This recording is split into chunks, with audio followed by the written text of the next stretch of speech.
L'ambiance entre la Russie et l'Allemagne n'a sans doute jamais été aussi tendue depuis longtemps.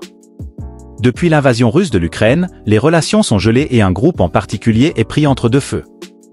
Il s'agit des Allemands de Russie. Ils sont le résultat d'une vague d'émigration séculaire d'Allemands vers la Russie. Plusieurs millions d'entre eux sont retournés en Allemagne après la Seconde Guerre mondiale, mais des centaines de milliers vivent encore aujourd'hui en Russie. Mais comment s'est produite cette forte émigration vers la Russie, comment était leur vie là-bas et pourquoi tant d'entre eux sont-ils retournés en Allemagne? Nous allons nous pencher sur toutes ces questions dans la vidéo d'aujourd'hui. Amusez-vous bien! Les premiers Allemands sont arrivés sur les territoires de la future Russie vers l'an 1200. Ce sont surtout des marchands de Lübeck qui ont établi des comptoirs à Novgorod au nom de la Hanse.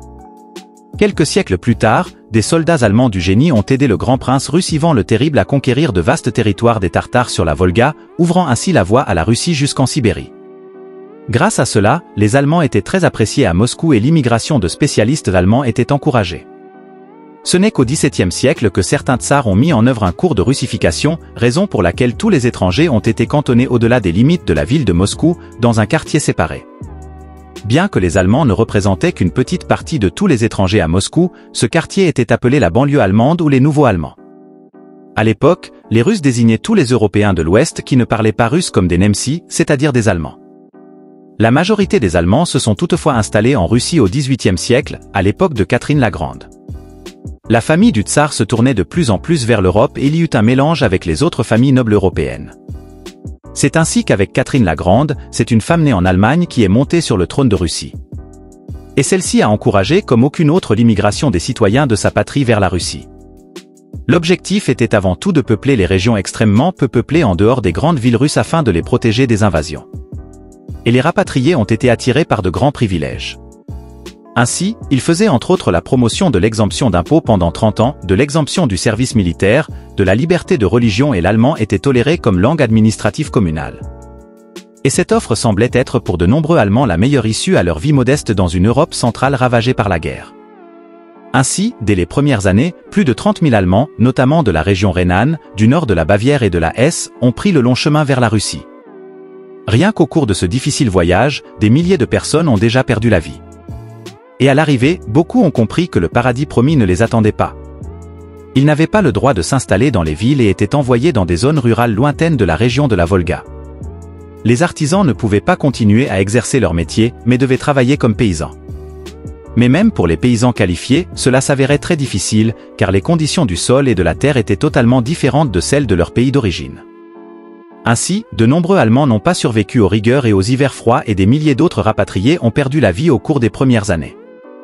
Mais avec le temps, les nouveaux habitants s'habituèrent aux conditions rudes, jusqu'à la fin du XVIIIe siècle, de nombreux Allemands réussirent à mener une vie modérée en Russie.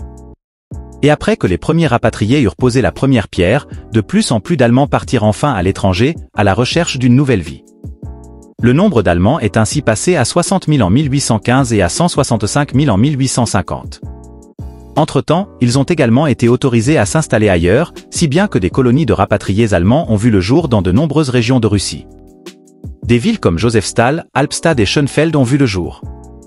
Et même dans les grandes villes russes comme Moscou et Saint-Pétersbourg, les Allemands constituaient généralement le groupe de population le plus important après les Russes. Mais à la fin du XIXe siècle, les dirigeants russes changèrent de cap et commencèrent ce qu'on appelle la russification des immigrés. En outre, les privilèges accordés par Catherine la Grande leur ont également été retirés. Et à partir de là, la situation est allée en s'aggravant. C'est surtout avec la Première Guerre mondiale et plus tard sous Staline qu'un fort sentiment anti-allemand a éclaté. Beaucoup ont été expropriés, déportés ou directement tués. Pendant la Seconde Guerre mondiale, Staline a ensuite fait déporter de nombreux Allemands de Russie au Kazakhstan ou en Sibérie afin d'empêcher toute collaboration avec les Allemands. Beaucoup n'ont pas survécu à ce chapitre. En raison de cette expérience négative, des vagues d'émigration vers l'Allemagne se sont succédées au cours des décennies qui ont suivi la guerre. Une grande partie des Allemands n'a toutefois pu émigrer qu'avec la politique de la perestroïka dans les années 80.